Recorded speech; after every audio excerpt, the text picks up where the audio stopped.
शरीर के किसी भी अंग का दर्द, किसी भी नस का दर्द, जोड़ों का दर्द, गठिया बाव, माइग्रेन, लकवा, सर्वाइकल, साइटिका, किसी भी प्रकार की समस्या है आपको, उसके लिए भाई रामबाण है। आरए फैक्टर कितना बढ़ रहा हो आपको चाहिए, उसके लिए जबरदस्त चीज बना रखी है।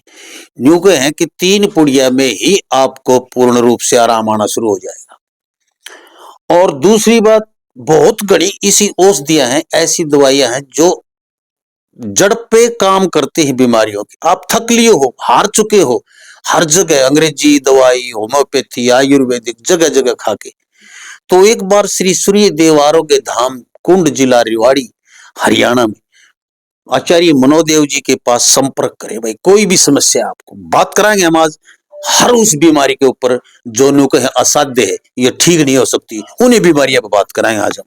तो नमस्कार जी, प्रणाम, नमो नारायण। हरिओम, नमो नारायण।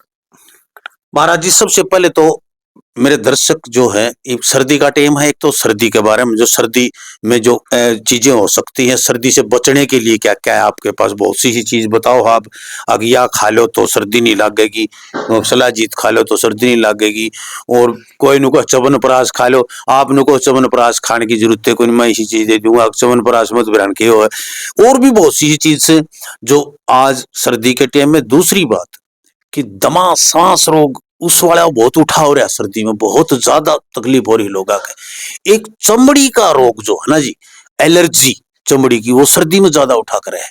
चमड़ी खुश्क हो जाए, चमड़ी पटन लग जाए, और उसके ऊपर मतलब ऐसे फोड़े, फुंसी, मस, मवाद, सूखी खाज भी चलने लग जाए, दाद भी हो जाए। इनके बारे में मेरे दर्शकों को बताओ। देखिए लम्मा साहब, ये मौसमी आपने जो अभी फिलहाल चल रही है बीमारी, इनके बारे में जिक्र किया आपने।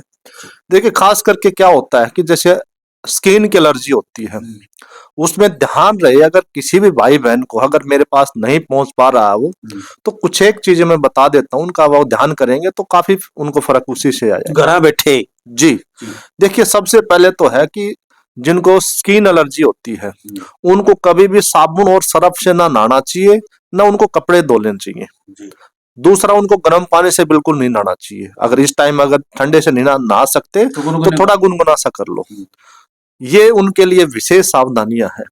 अगर ये नहीं, वो अगर इन चीजों से बचेंगे तो वो ये चीजें बढ़ाएंगे, घटेगी नहीं उनकी।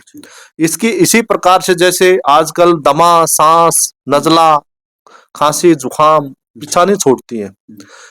लामा साहब, उनका सबसे, उनके अगर जड़ पे जाएंगे तो उनकी इम्यूनिटी उनकी वीक होती है। इम्यूनिटी के लिए कुछ इम्यूनिटी बूस्टर, कोई भी दवाई अगर खा रहे हो तो उसके साथ इम्यूनिटी की दवाई जरूर खाएं। जैसे हम भी एक कोरोना केयर के नाम से बना रखी है, हर्बल टी बना रखी है। कोरोना का नाम तो बाबा रामदेव ने बनाई थी। देखो कोरोना क्या था, कोरोना के अंदर इम्यूनिटी जिसकी अच्छी थी वो कोरोना से फाइट कर पाया। तो कोरोना का मतलब ये नहीं कि उस वायरस के लिए होता है, कोरोना केयर मतलब उस टाइम हमने इम्यूनिटी के लिए बनाई थी। तो इस नाम भी हमने थोड़ा सा इस टाइप का रखा, क्योंकि उस टाइम बहुत लोगों की सेवा हमने की थी इस माध्यम से, बहुत लोगों। तो इसकी इम्यूनिटी जिनके वीक है उनके लिए बहुत ही अच्छी दवा है ये। इसके अलावा हर्बल टी मैंने बताया आपको। फिर अगर वीकनेस है तो ये हमने बना रखा ताकतवर्धक माल्ट। ये ताकतवर्धक माल्ट है, जड़ी बूटियों घोट है। जैसे ये हमने कफ दोष घुट्टी बना रखी है इस टाइम, जैसे अस्थमा के रोगी हैं उनके लिए रामबाण है, इससे अच्छी कोई चीज है ही नहीं।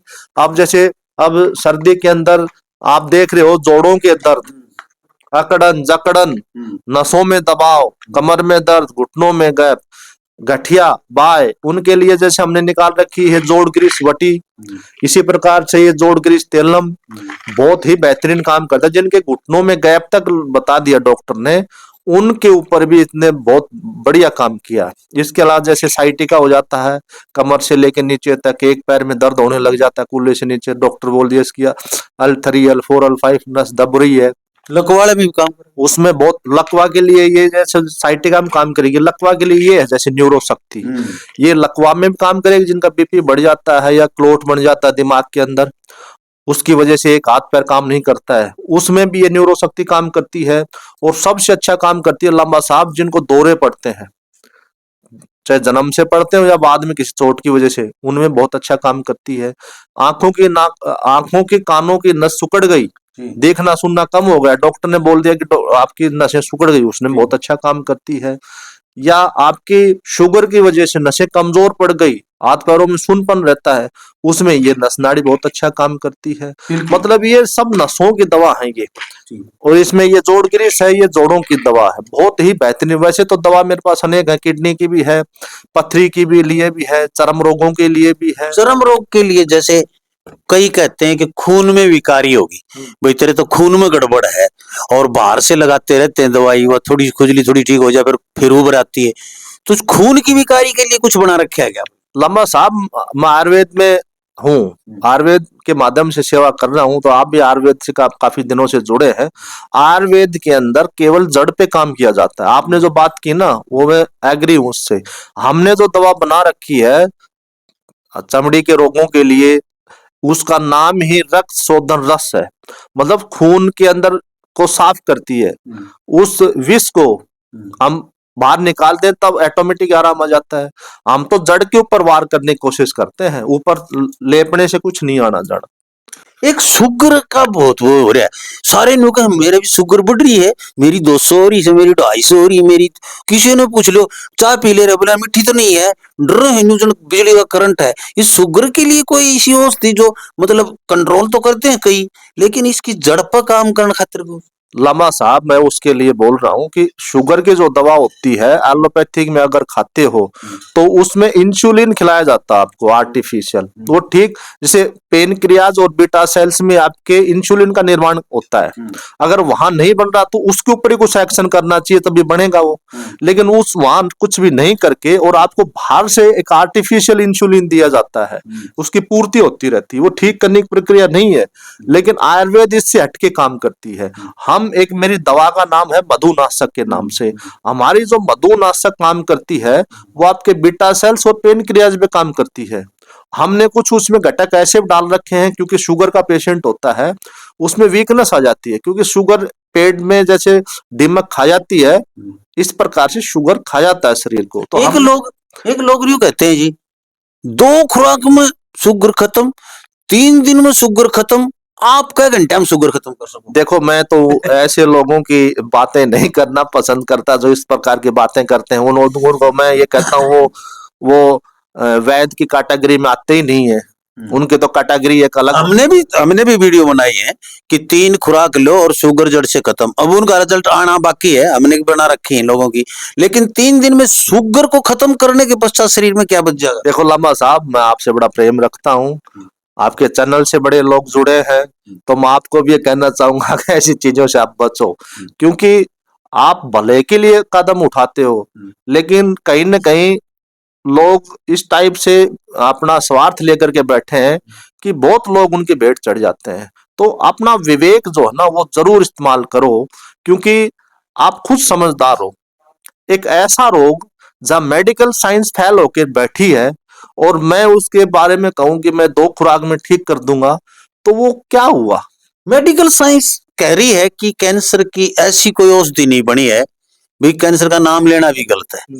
लेकिन हम जो चर्चा कर रहे हैं, मैं बहुत से वैद्य दावा कर रहे हैं कि कैंसर ठीक हो जाए, ये कभी, यानी कि साइंस में तो वैज्ञानिक छिक लिए, भाई उनके पास ऐसी कोई चीज नहीं है, ऑपरेशन या बहुत सी थेरेपियां करके वो कंट्रोल कर सकते हैं, जड़ से खत्म ऐसे लोग दावा कर रहे हैं। देखिए लामा साहब, कैंसर जैसे विषय पर बात करने से भी रोंगटे खड़े हो जाते हैं। बिल्कुल। और जिस घर के अंदर इसका जो मरीज होता है ना, उस परिवार से पूछ के देखो, वो पूरी डिफिनेशन इसकी बताएगा कि परिवार में क्या बीतती है। पूरा परिवार मरा हो जाता है। मैं बता रहा हूँ ना, मरीज तो हो गया, पूरा परिवार से पूछ करके देखो। मैं वो एक भी कदम नहीं उठाऊंगा जहां पे किसी का भला नहीं हो रहा हो।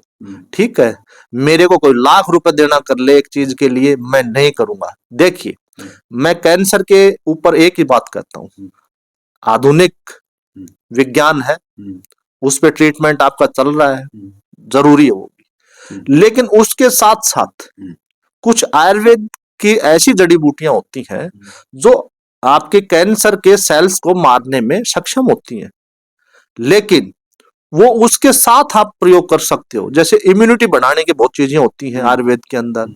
लहसुन के अर्क होते हैं, अलग प्रकार के अर्क बनते हैं, जैसे हम भी इम्यूनिटी अर्क बनाते हैं, लहसुन का अर्क बनाते हैं, एक इस टाइप के काढ़े बनाते हैं जो इन चीजों से आपको फाइटिंग करने की पावर देते हैं जी, उन बीमारियों से लड़ने की क्षमता प्रदान करते हाँ हैं। जी। लेकिन ये नहीं कि आप दोनों का सहारा लेकर के चलो, क्योंकि इसका नाम हम करक के नाम से हम जानते हैं, हमारे भाषा में आयुर्वेद में करक का नाम देते हैं, करक रोग बोलते हैं। करक रोग बोलते हैं। तो करक रोग के अंदर मैं एक ही बात कहता हूं कि इसको हल्के में मत लो, इसको हल्के में मत लो।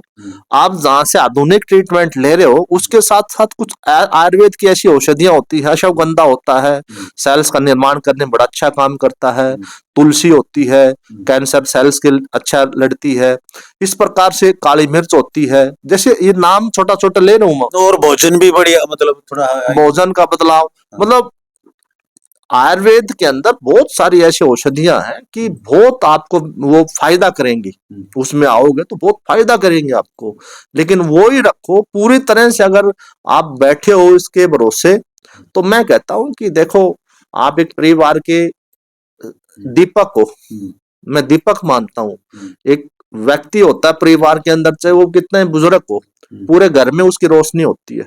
वो जाने के बाद हमें महसूस होती है कि कितनी उसकी रोशनी थी। तो वो दीपक आपके घर में है, वो कहीं न कहीं हम उसमें तेल डालने का काम करते हैं, ना कि उसको सुखाने का। लेकिन आजकल क्या होता है लामा साहब, लोग स्वार्थ के पीछे इतना दौड़ रहे हैं, सब कुछ भूल चुके, पाप क्या होता है, धर्म क्या होता है, अच्छाई क्या है, बुराई क्या है, वो कर्मों से नहीं डर रहे बिल्कुल भी, और कर्म आगे आते हैं। तो हम तो संतों के चरणों में बैठ करके इतने बड़े हुए हैं, हम समझते हैं जैसा करोगे वैसा भरोगे। तो मैं एक ही बात कहता हूं ऐसे रोगों के लिए कि आप एक हाथ पे हाथ धर के मत बैठो, आपको लगे। हाँ, मेरे पास भी आते हैं, मैं कहता हूं आप जो ट्रीटमेंट ले रहे हो लो, लेकिन उसके साथ में कुछ आपको ऐसी औषधियां मैं देता हूं, कुछ अर्क, आपकी इम्यूनिटी बढ़ेगी, कुछ कैंसर के सेल्स होते हैं वो कमजोर पड़ते हैं, आपके अच्छे सेलों की उसमें ग्रोथ होती है, कुछ ऐसी औषधियां मैं उनको देता हूं। लेकिन पूरी तरह से मैं नहीं कहता कि पूरी तरह आप मेरे भरोसे बैठे रहो, ऐसा मत करो, क्योंकि मुझे जान की परवाह है, मुझे उस व्यक्ति की परवाह है जो एक परिवार में है। एक तो सुबह ही मेरे पास आया था, छोटे छोटे बच्चे थे, मैंने उनको, देखो ऐसे लोगों को मुझे समझाना पड़ता है, क्योंकि वो लोग क्या होता है बहुत परेशान हुए होते हैं।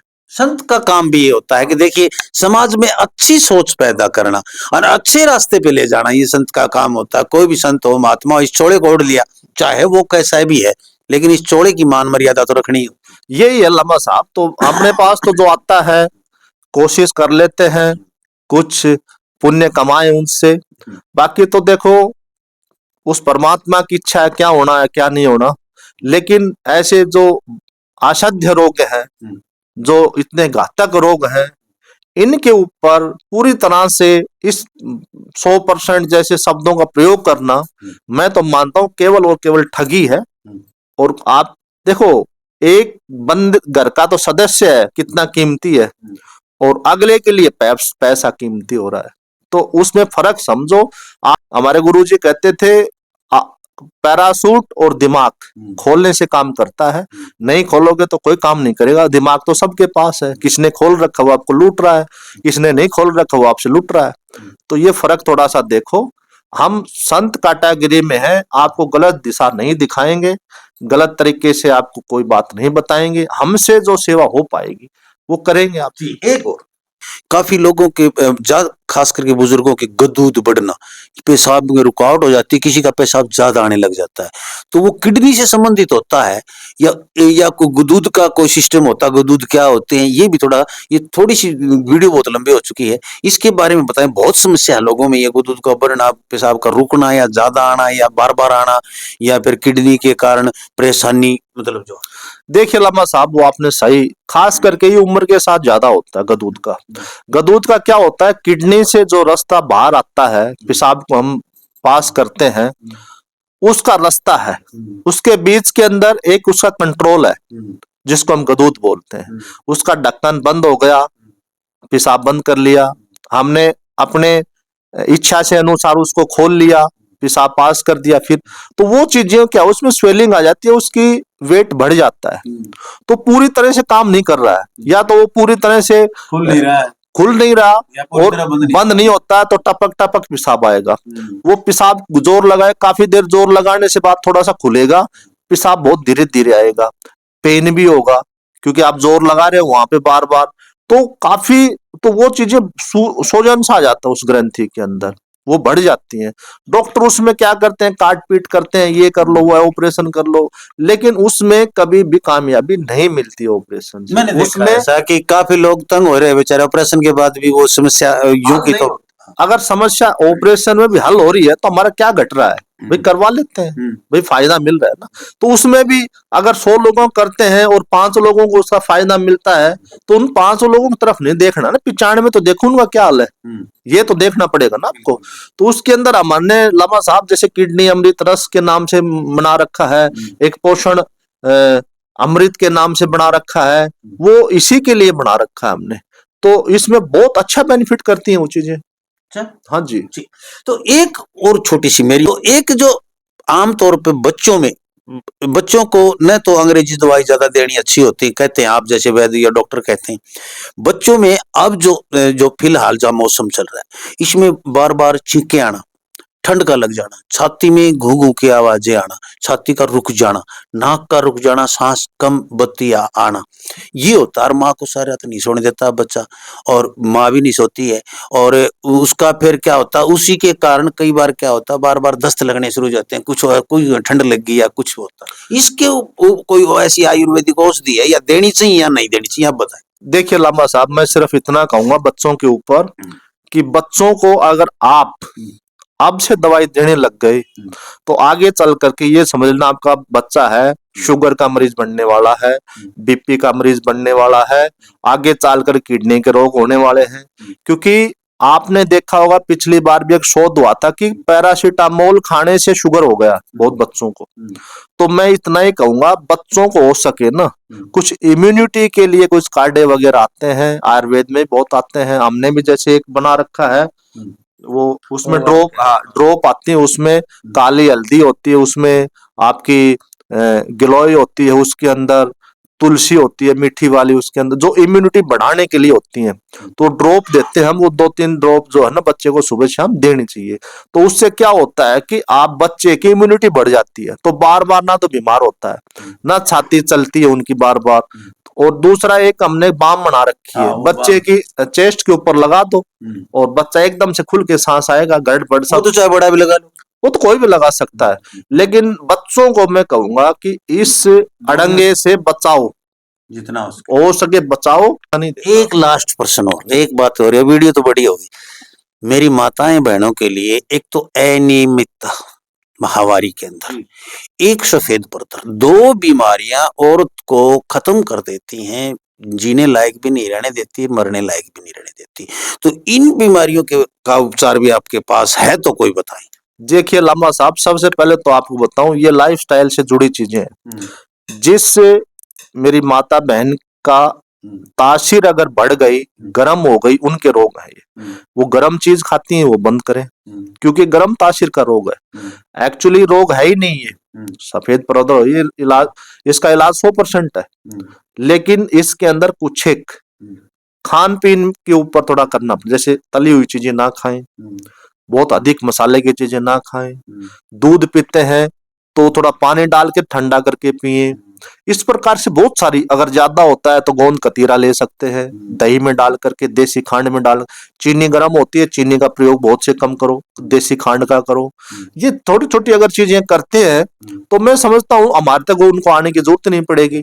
अगर मेरे तक आते हैं तो उसके लिए मेरे पास शीतल अरक है, बहुत सारे अरक बना रखे हैं, पित्तनाशक रस है, पित्तनाशक पाउडर है, पित्त को जैसे शांत करेंगे उसकी तासीर ठीक होगी, ठंडी होगी, वो कहेगी जी मैं तो ओके हूँ बिल्कुल। बहुत भाई बहनों के लिए एक बात मैं लास्ट में कहूंगा लामा साहब, घी खाने के बड़े शौकीन होते हैं, लेकिन मार्केट से 500-700 रुपए किलो वाला खाते हैं, वो घी नहीं है भाई, उसकी से बचो।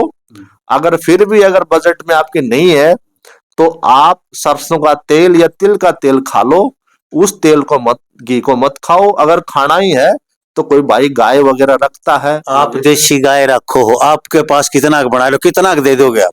देखो मैं ज्यादा तो नहीं दे पाऊंगा लाबा साहब, मेरे पास इतना नहीं होता है, और मैं भी उसको देता हूँ जो मेरे पास। मैं संडे को यहाँ बैठता हूँ, वो 1-2 दिन पहले मुझे बताता है गुरुजी मेरे को 1 किलो चाहिए, 2 किलो चाहिए, तो उसकी व्यवस्था मैं कर देता हूँ। बाकी कोई कहे कि भाई मैं भर भर के ड्राम दे दूंगा, वो आते हैं कि 10 किलो ले लो, 20 किलो, वो नहीं है मेरे पास। मैं तो अपनी, मैं मेरे पास जो ले लेता है ना, वो दूसरी जगह नहीं खा पाता है। एक मेरे पास बहन आती है दिल्ली से, वो मेरे से लेती है। अब पिछली बार गाय मेरी एक भी दूध पे नहीं थी, अब तो मेरी 6 चल रही हैं। तो वो आई बीच में, जी हमें घी चाहिए, मतलब घी तो नहीं है अब। तो जी आप वाला घी खा लिया, अब दूसरा अच्छा नहीं लगता, क्योंकि अच्छी चीज तो आपको जबान पे लगेगी। फिर वो कहने लगी जी कहीं और कहीं से अरेंज करा दो, लेकिन कराओ आप ही। मैं बोले दूसरे का मुझे भरोसा नहीं है, मैं इस हाथ से इस पे विश्वास नहीं करता हूँ। पैसे आपके लगेंगे, गीत किसी का बिकेगा, और उसमें कुछ खामी हुई तो उसकी जो मैं खाऊं। मैं बोला ऐसा काम नहीं करूंगा, मैं तो मेरा घी होगा तो ही दूंगा आपको, नहीं नहीं दूंगा। तो लामा साहब मैं ऐसा काम नहीं करता हूँ।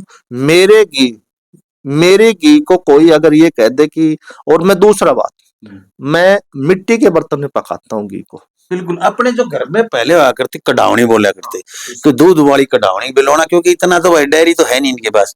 ऐसा है 20-30 किलो दूध जो गाय का होता है वो रोजाना बिलोया जाता है, मटके में बिलोया जाता है, हांडी में ही, उसी से, या हाथ से बिलोया जाता है या मशीन से, उससे जो अपने जो आम घरों में होती है उससे। और बिल्कुल शुद्ध घी गाय का। और बाकी इनको जो चारा देखोगे ना आप, तो वो चारा ऐसा डाला जाता है, आयुर्वेदिक चारा कह सकते हैं आप उसको। तो आप भाई ज्यादा कुछ नहीं कहते हो, मैं घी के बारे में कहती भाई न्यू को नहीं, भाई मेरी ब्याह खातिर 5 कुंटल घी चाहिए, मैंने 10 कुंटल। यहाँ पर 2 किलो 4 किलो 5 किलो घी के लिए शुद्ध खाना है आपको, तो जायज रेट भाभी को, मतलब ज्यादा नहीं। अभी तो भाव कुछ सस्ता हुआ होगा, पहले तो गर्मियों में 2000 तक चलेगा था, ईद के में अब तो 1500 है फिलहाल 1500 तो जी, बाकी 15 ऊपर नीचे होता रहता है, ये हाँ नहीं भाई, कि 150 रुपये इधर उधर, 50 रुपये ऊपर, तो 1500 रुपया में भाई भैंस का भी गुण मिलता आजकल शहर में, तो शुद्ध मिले गुण कड़े। तो यदि आपको शुद्ध और बिल्कुल प्योर घर के घी चाहिए 2-4-5 किलो घर के खाने के लिए, तो वो आप यहाँ आके पहले बताएं, फोन करके नीचे नंबर चले इन पर बताएं गुरुजी मेरे को 5 किलो घी चाहिए, 2 किलो चाहिए, 10-15 दिन में करके दे दें। तो इस इतनी तैयारी इनकी होनी चाहिए, फिर बता देंगे इस दिन मिल जाएगा जी, होगा किलो 2 किलो तो दे भी देंगे। तो धन्यवाद जी। मैं आपको रास्ता बता देता हूँ भाई। सबसे पहले तो कुंड का रास्ता जो है, कुंड पड़ता है जिला रिवाड़ी में, नारनौल और रिवाड़ी रोड के ऊपर। कनीना से भी, डहीना, डहीना से भी आ सकते हैं आप, खोड़ होके भी, चारों तरफ से रास्ते आते हैं। रेवाड़ी स्टेशन, बड़ा स्टेशन रेवाड़ी का लगता है, कुंड का भी रेलवे स्टेशन लगता है, नारनौल का भी लगता है। किसी भी साइड से आप आए, सिर्फ आए संडे को, एतवार को, पहले शनिवार एतवार 2 दिन बैठा करते, अब संडे को ही बैठते हैं, सिर्फ संडे को आए। खोड़ रोड पे, कुंड गांव से चलोगे खोड़ रोड पे, ITI रोड पे, तो मात्र पूरा नपा 1 किलोमीटर है, वहां से सीधे आओ कदम भर के, और सूर्यदेव आरोग्य धाम हर संडे को। किसी भी बीमारी, कोई भी तकलीफ आपको, एक बार मिले जरूर। देखते रहे लोक प्रसार हरियाणा, वीडियो में धड़ाका उठा दो, शेयर कर दो। जय हिंद, नमस्कार, प्रणाम। नमो नारायण।